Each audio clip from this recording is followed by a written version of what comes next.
Happy Derby weekend. We hope you picked a winner. We welcome you into another edition of our program, Moral Side of the News. We're glad you're here. I'm John Blim with the WHAS Crusade for Children. With me, as always, is a distinguished panel this week. Reverend Sally McClain, retired Christian Church Disciples of Christ. Rabbi Gaylia Rooks, the Temple. Father Joe Graffis, Archdiocese of Louisville. And Dr. John Slider, Breckinridge Chapel, Free Methodist. Our first topic. The U.S. Department of Justice has launched a wide-ranging investigation into whether Louisville Metro Police has engaged in a pattern of abuse and constitutional violations in the wake of the killing of Breonna Taylor. Louisville joins Minneapolis as the second police department this month to face a federal probe by President Biden's administration. So now turning to our panel on Moral Side of the News, let's get your reaction to this. Well, I wasn't surprised, I guess, that because there had been rumors that DOJ was going to look into this, especially because Louisville and unfortunately Minneapolis have been, whatever you call it, the points of a lot of the discussion here. As I was telling you earlier, I happened to be on a Zoom call last night with several of the attorneys, and they went through step by step what they're going to be looking at. It's not a criminal investigation, but it's more a policy and practice type of thing. So I think that was a little fuzzy to some people. I think it's probably good. We've had several things recently with the Heinz study that came out of Chicago. And, you know, I think I've actually talked with a lot of police officers lately, guys that I know, and a couple of police chiefs of other departments. And they all have said, you know, there needs to be some real transformation of our police departments. I do not like the word defunding because I think it's the wrong term completely. But our police are asked to do too much. And that's part of what the challenge has been. They're desperate in trying to find good candidates for police departments. So there's issues on both sides. But the community trust thing, I think, is just really key right now. And I think we need the police and the community to sit down and really talk together, not necessarily trying to come up with all the solutions, but listening to one another. And maybe this is a good step in that direction. Well, yeah. I don't think it could hurt. I mean, I have great hopes for it. I think that something needs to be done. And I think that Louisville and Minneapolis are two prime locations to perhaps even come up with some standards of practice that can be used in other communities as well. Certainly, we're not the only communities having these issues, although ours are in desperate need of some change. And I understand what you're saying, Joe, about not liking the term defunding the police. I don't think it's a question of giving them less money. I think it's a question of reallocating the resources that they do have. It's a much better term. It's a very complex issue. Why our police have, you know, military grade weapons, and why our public has military grade weapons that the police are responding to. It is not an easy or simple issue. The mayor Fisher has said that he welcomes this and hopes that a lot of light can be shed on what's really going on and how to make things better. And, you know, I think that it's been going on. We have senior officers training junior officers, and what's explicitly said and done and what's implicitly, you know, just implied by the younger generation watching how things are handled. We've been passing this on for generation after generation after generation. It's really, really been a problem all along. and hopefully shining light on it in a positive way of, okay, we have a problem. How can we make it better? I mean, we rely on our police all the time and are very grateful for what they do. And we need to just make sure that there's total equality and dignity and respect, not just, for human life and for proper procedures. Sally, you or me? You go, John. Okay. Well, I will probably embrace your comments with this, that I don't disagree. Well, let me not say it in a double negative. I agree with pretty much everything that was said. It's always appropriate for any entity to look at its mission and how it executes its mission. I think from what I'm gathering, the county government, the metro government, is open to doing this. I'm not sure that something will result from this, Joe. From what you're saying, it seems just to be an investigation with no end result, except maybe a list. I don't think that's exactly true. I think that they're not doing criminal charges here. They're doing practice, but they will make recommendations. And there could be civil charges brought to bear if such things are warranted and if the steps are not being made in the right direction. My concern is that we go the way of that our police department. We should not encourage it to go the way of some other communities that have had quite a negative response to police. Certainly, there are instances that need to be examined in our community, and I think most caring and most caring police officers would agree with that, and the department would. But I see across the nation communities, large cities that have police leaving departments. It's kind of a self-defunding. They're just cutting themselves out of the departments and leaving the communities, or at least not serving the communities as police officers. So I see a real that would be my only concern, is that a reaction, the need to do something would be something that was counterproductive and give us results that we can't anticipate necessarily. So I would just encourage a conservative approach to any investigation. Sally, I don't have a good concluding remark, so I'll turn it over to you. Well, I was glad to see that the police chief agreed that it's a good thing to do. She welcomes this review. And I think that the spotlight was on Louisville so much last year during the Breonna Taylor incidents that we need to look at ourselves and examine exactly whether or not we were following the practices that we always practice, or whether we were reacting to the situation. And I think that's a hard line to make a distinction. So I think it's a good thing that it's going to happen. I hope that everyone feels very positive about it, and that it has a good return. And that goes for the police and the public as well. I do agree that they need to sit down and talk with one another and come to some consensus as to what is best for the community and what policing actually means. Because am I wrong in meaning the meaning of police officer at one point was peace officer? So have we forgotten that definition? And let's see how things can follow through with this investigation and what will happen next. The history of policing, even in our country, has not always been the most glorious in terms of way back in the past. And I think sometimes even officers don't know that history.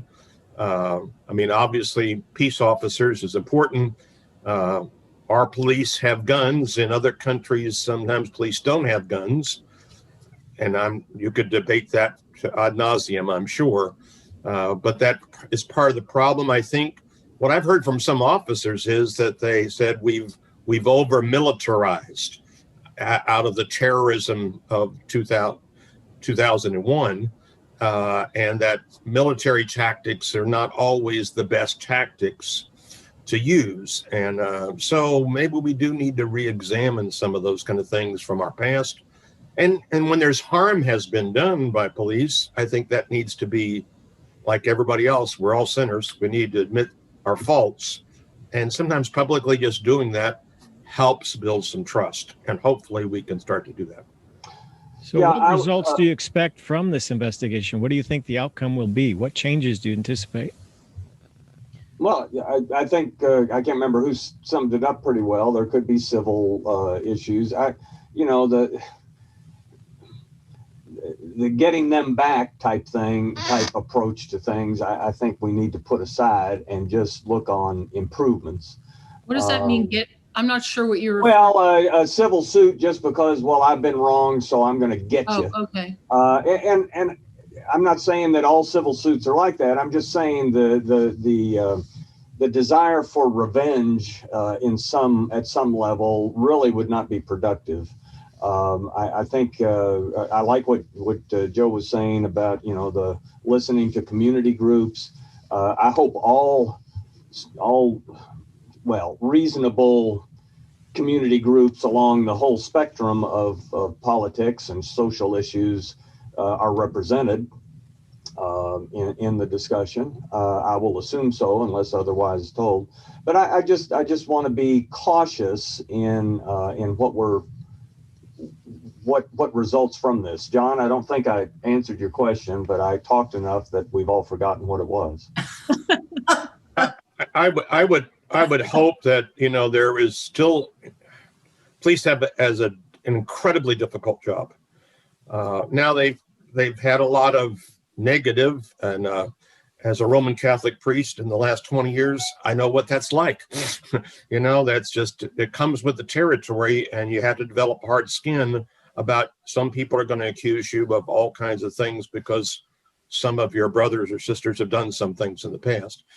And we're going to need to get over that. But I mean, I think we need to hear what the police need as well, because I think we've asked them to do way more things dealing with mental illness, a lot of things. And there are some other creative solutions around the country that I think could help the police in that kind of way. Let's look at all the solutions and let's find the best practices for our community.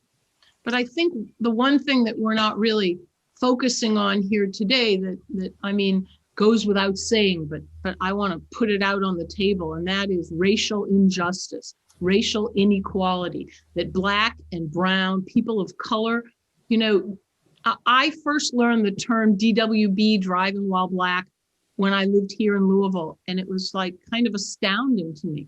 But I mean, the statistics are there to back it up. Who gets pulled over? If my son were pulled over for a broken tail light, it would be, oh, hey, sonny boy, do you know that your tail light is out and you should get that fixed? It's not an excuse or an opportunity for, illegal search or harassment and these things, they accelerate and I'm afraid to get out of the car. I don't want to get out of the car. Then you're refusing to do what the officer says. And sometimes it's intentional and a lot of times it's not. And some police just, you brought up the example, Joe, so I'll just go with that. But with clergy, not just Roman Catholic, but with clergy, there's no question that there are some real problems there and some real sinners, to use your term, there. But that doesn't mean that all clergy are bad. That does not mean that all police officers are bad, but it is inherent within our system in the United States, really since the Civil War and the freeing of these human beings that we enslaved. Policing has never been an even playing field and all people treated the same. And each of our faiths has a different way of approaching this, but the concept of repentance, the first step is recognizing and acknowledging that you've done something wrong and committing to changing that, to fixing it, so that when the opportunity or that situation presents itself again, that you will not, make the same errors and commit the same wrongdoings.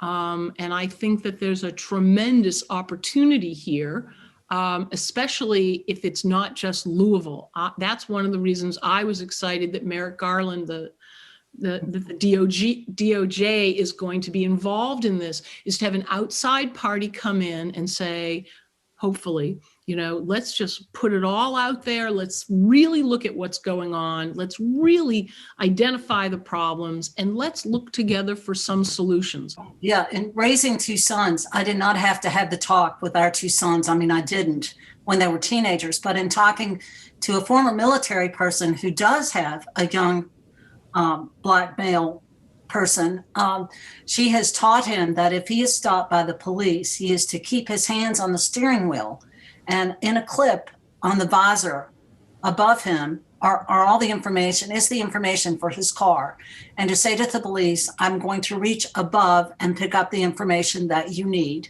and hand it over to them. Well, and that's the talk she's given him. That's what everybody should do.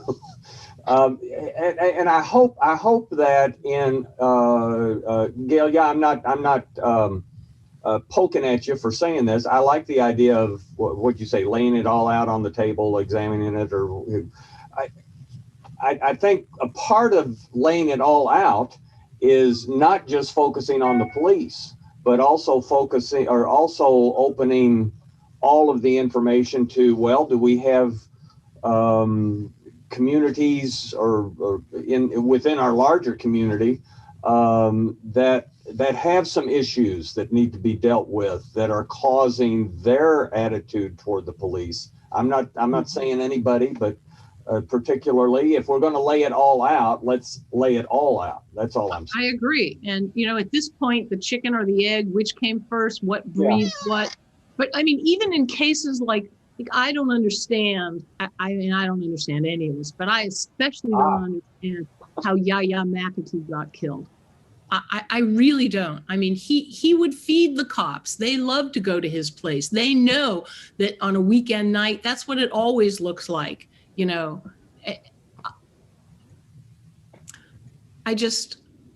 can't go on like this. It's a sin. It really is. We may all have different definitions of sin, but murdering an innocent person like Breonna Taylor or David McAtee or George Floyd, I mean, you can just go on and on and on.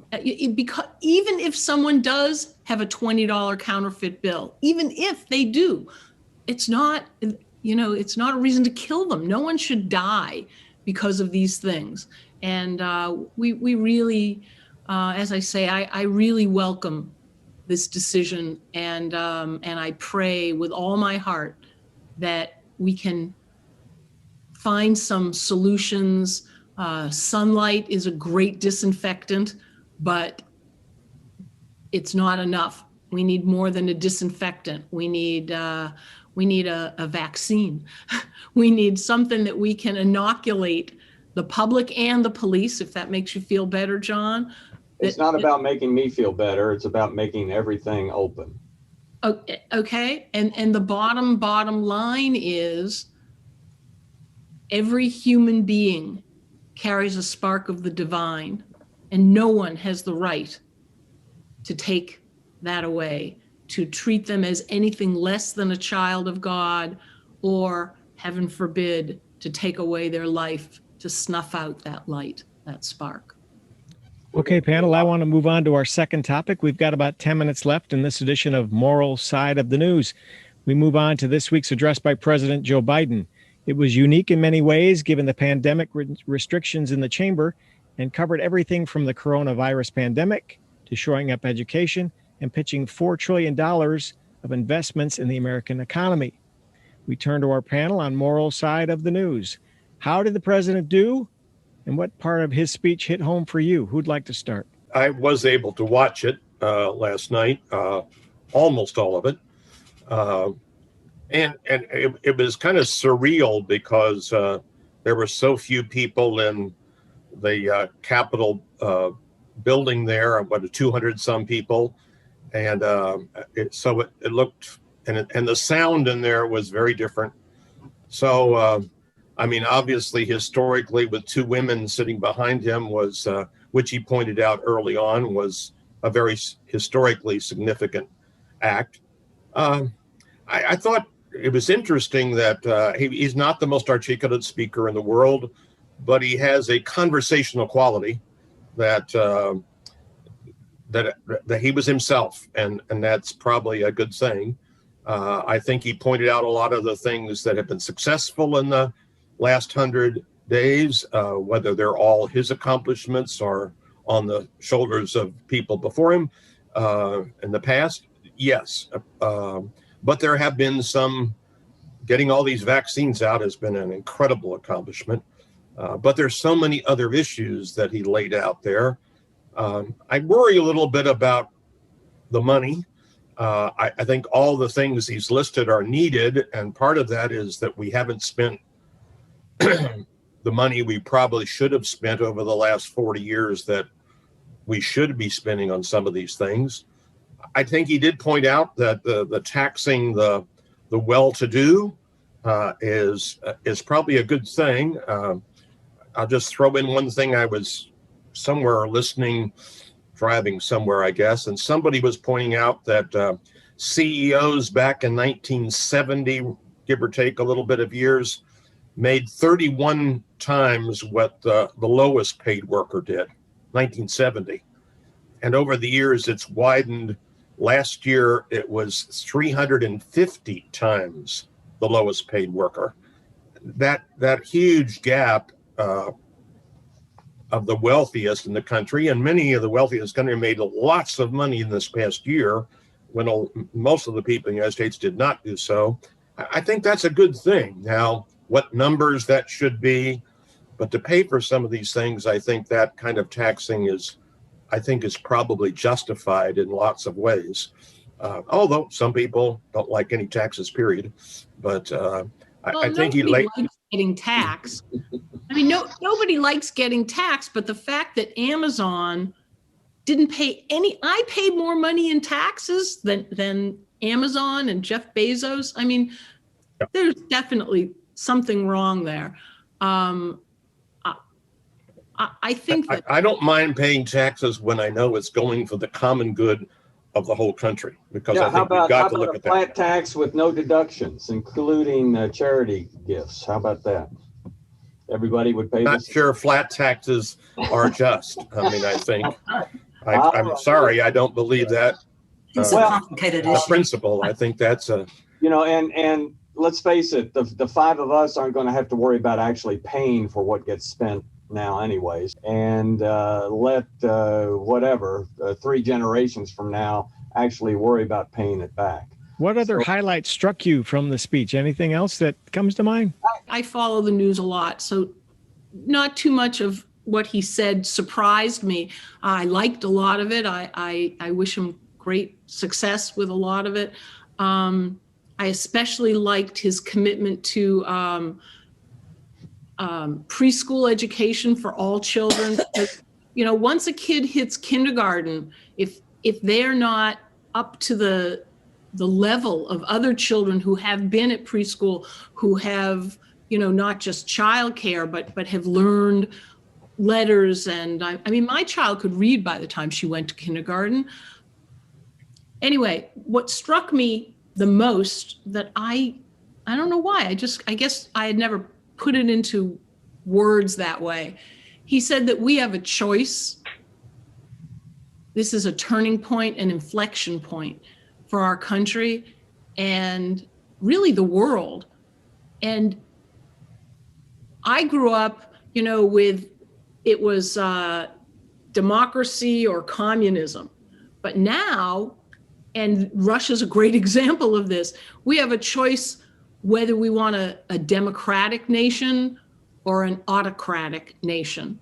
And there was something about the way he said that, about, do we want autocracy or do we want democracy that really I felt he articulated very well. And was yeah, you know what? I mean, you look around the world and that's kind of what's going on.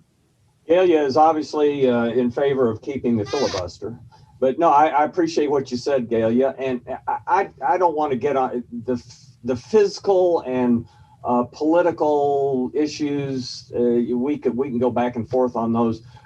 The concern I have is that the bigger government gets, and the friendlier it gets with, as Gaylia pointed out, big business, big labor, big anything, big media. But the bigger government gets, I'm seeing an increasing dependence on government. And to me, the effect, the moral and spiritual rot in our society that is coming from, well, you know, I don't have to take responsibility for myself. The government can take care of this. That concerns me. So it's not paying back the debt necessarily, but it's the moral and spiritual rot. And then the reaction to Senator Scott's rebuttal or whatever it is, calling him Uncle Tim on as if all African Americans have to think the same way, which is really racist in my view. Accusing him of not representing Black Americans. Well, no, he doesn't represent Black Americans, and that was the term that was used. He represents all the people of South Carolina. I just was really taken aback and offended, but not surprised at the progressive reaction, personal attacks on Senator Scott, as if people of one demographic have to fit into one particular political square. So there was some disappointment that I took away. Donna, I'd really like to agree with what you just said in this sense, that I think we got to watch our language on all sides, because we've polarized people to a broader chasm and accused anybody of the other side of being demonic. And I think that's really sad, because they're not demonic. We need to listen to all sides and try to hear what's the grain of truth that each side has, then come to some common ground. That's the problem.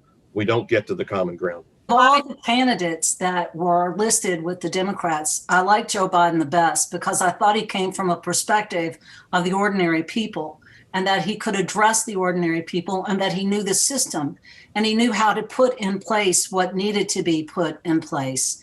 As for the amount of money that's being spent, it is astronomical, but I think we would all agree that infrastructure needs to be reworked and redone and making things better instead of just patching them up and going along.